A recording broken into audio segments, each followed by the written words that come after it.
नमस्कार दोस्तों, मैं मनीष वर्मा आपका सर्वोदय कोचिंग क्लास के ऑफिशियल यूट्यूब चैनल पर स्वागत करता हूं। कुछ सुर्खियों की बात लेते हैं।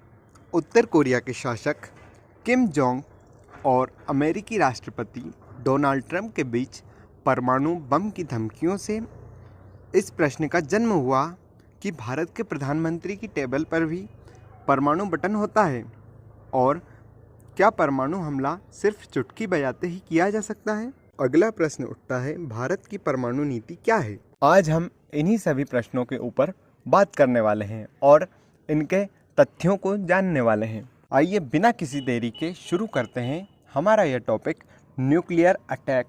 भारत ने अपना पहला परमाणु परीक्षण मई 1974 में पूर्व प्रधानमंत्री इंदिरा गांधी के शासनकाल में किया था।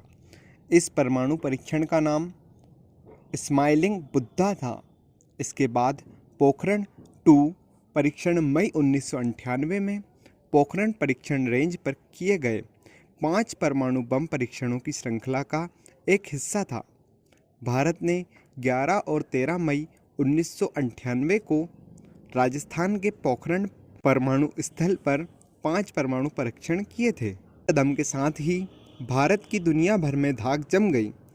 भारत पहला ऐसा परमाणु शक्ति संपन्न देश बना जिससे परमाणु अप्रसार संधि NPT पर हस्ताक्षर नहीं किए हैं। भारत द्वारा किए गए इन परमाणु परीक्षणों की सफलता ने विश्व समुदाय की नींद उड़ा दी थी। इन परीक्षणों के कारण विश्व समुदाय ने भारत के ऊपर कई तरह के प्रतिबंध लगाए थे। इसी कारण भारत ने विश्व समुदाय से कहा था, भारत एक जिम्मेदार देश है और वह अपने परमाणु हथियारों को किसी देश के खिलाफ पहले इस्तेमाल नहीं करेगा, जो कि भारत की परमाणु नीति का हिस्सा है। भारत ने 2003 में अपनी परमाणु नीति बनाई थी। भारत की परमाणु नीति की विशेषताएं इस प्रकार हैं। पहला, भारत की परमाणु नीति का मूल सिद्धांत पहले उपयोग नहीं है। इस नीति के अनुसार भारत किसी भी देश पर परमाणु हमला तब तक नहीं करेगा जब तक कि शत्रु देश भारत के ऊपर हमला नहीं कर देता। दूसरा, भारत अपनी परमाणु नीति को इतना सशक्त रखेगा कि दुश्मन के मन में भय बना रहे। तीसरा, यदि किसी देश ने भारत पर परमाणु हमला किया तो उसका प्रतिशोध इतना भयानक होगा कि दुश्मन को अपूरणीय क्षति हो और वह जल्द इस हमले से उबर न सके। चौथा, दुश्मन के खिलाफ परमाणु हमले की कार्यवाही करने के अधिकार सिर्फ जनता द्वारा चुने गए प्रतिनिधियों अर्थात देश के राजनीतिक नेतृत्व को ही होगा।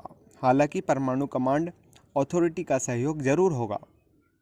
जिन देशों के पास परमाणु हथियार नहीं हैं, उनके खिलाफ परमाणु हथियारों का इस्तेमाल नहीं किया जाएगा। यदि भारत के खिलाफ या भारतीय सुरक्षा बलों के खिलाफ रासायनिक या जैविक हमला होता है तो भारत इसके जवाब में परमाणु हमले का विकल्प खुला रखेगा। भारत परमाणु मुक्त विश्व बनाने की वैश्विक पहल का समर्थन करता रहेगा तथा भेदभाव मुक्त परमाणु निःशस्त्रीकरण के विचार को आगे बढ़ाएगा।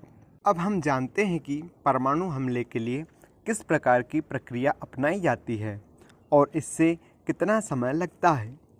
परमाणु मामलों के विशेषज्ञों के अनुसार प्रधानमंत्री की टेबल पर ऐसा कोई परमाणु बटन नहीं होता है जिसे दबाकर किसी भी देश पर परमाणु हमला किया जा सके, लेकिन प्रधानमंत्री के पास एक स्मार्ट कोड जरूर होता है जिसके बिना परमाणु बम को छोड़ा नहीं जा सकता है।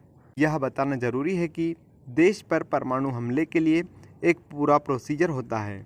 ऐसा बिल्कुल नहीं है कि प्रधानमंत्री ने कहा कि किसी देश पर परमाणु हमला कर दो और वैज्ञानिकों ने तुरंत हमला कर दिया। बात आती है परमाणु हमले का आदेश कौन दे सकता है। जैसा कि हमने अभी बताया, परमाणु बम छोड़ने के लिए प्रधानमंत्री के पास सिर्फ स्मार्ट कोड होता है। परमाणु बम को दागने का असली बटन तो परमाणु कमांड की सबसे निचली कड़ी या टीम के पास है, जिसे वाकई में यह मिसाइल दागनी होती है।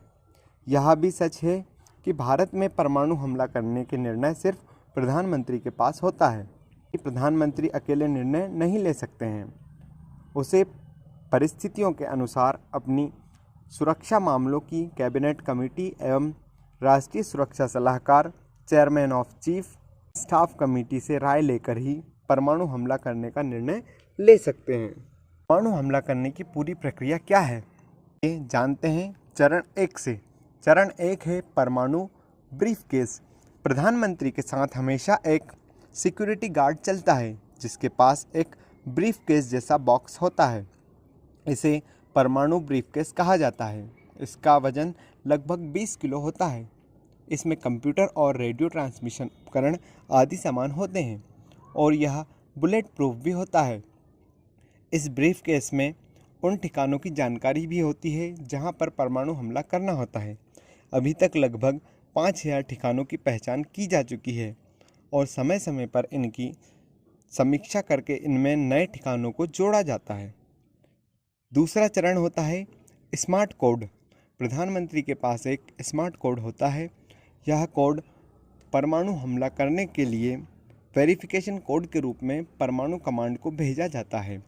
भारत के प्रधानमंत्री के पास यह अधिकार है कि वह इस कोड का नाम अपने मन मुताबिक रख सके।